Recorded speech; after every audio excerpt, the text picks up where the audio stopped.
সম্পর্কের মাঝেই মানুষ প্রাণ ফিরে পায়, যার কারণ হলো ওনার গরুর লাম্পিং হয়েছিল, সেই চিকিৎসা দিয়েছিলাম, ভালো আছে। পরে উনি অনেক পেশেন্ট দিয়েছেন, আজকের উনি নিজেই এসেছেন।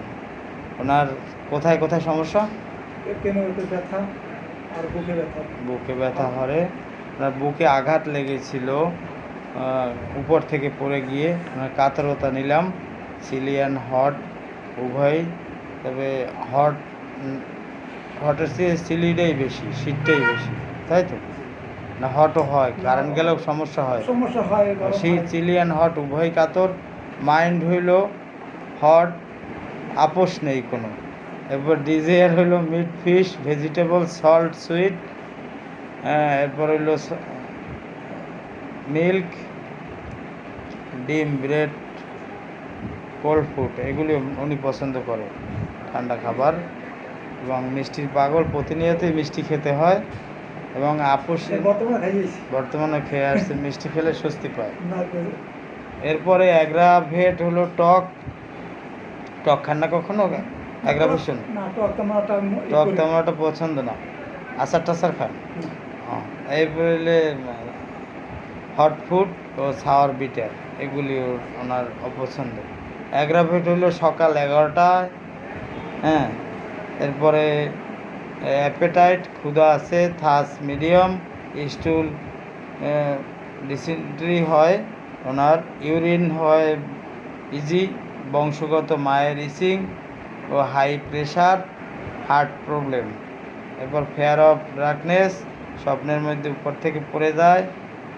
এরপরে গ্যাস্ট্রিক রিজিয়ান পেইন হয়, করোনা ভ্যাকসিনেশন অ্যাগ্রাভেট হয়, চোখের পাওয়ার লস, একে অধিক দেখে, জ্বর ঠোঁটো লেগেই থাকে, কিছুদিন পর পর জিভ বের করেন, টাং টাং, হ্যাঁ, বেশি করে জিভের আগা বাইরে বের হয়,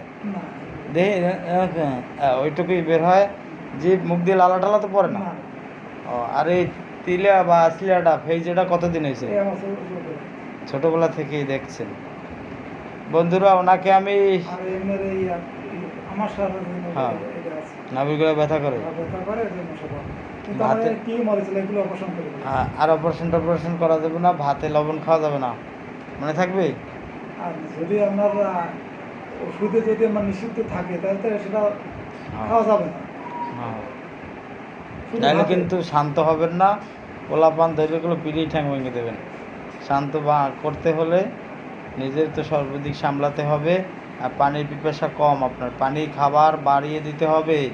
পানির 5 লিটারের একটা ক্যান ভরতে হবে, সারাদিনের ভিতরে কাজের ফাঁকে ফাঁকে পানি দিয়ে একবারে নয়, বারে বারে 5 লিটার আপনার কমপ্লিট করতে হবে। Suggestion is the best policy, নাকি? এরপর বাকিটা তো ওষুধ আসি। হ্যাঁ, ওনাকে বন্ধুরা এনএম সাজেস্ট করলাম। ভালো থাকবেন, আপনারও আপনার পরিবারের জন্য, সকলের জন্য শুভকামনা রইল। ওকে, থ্যাংক ইউ, ধন্যবাদ।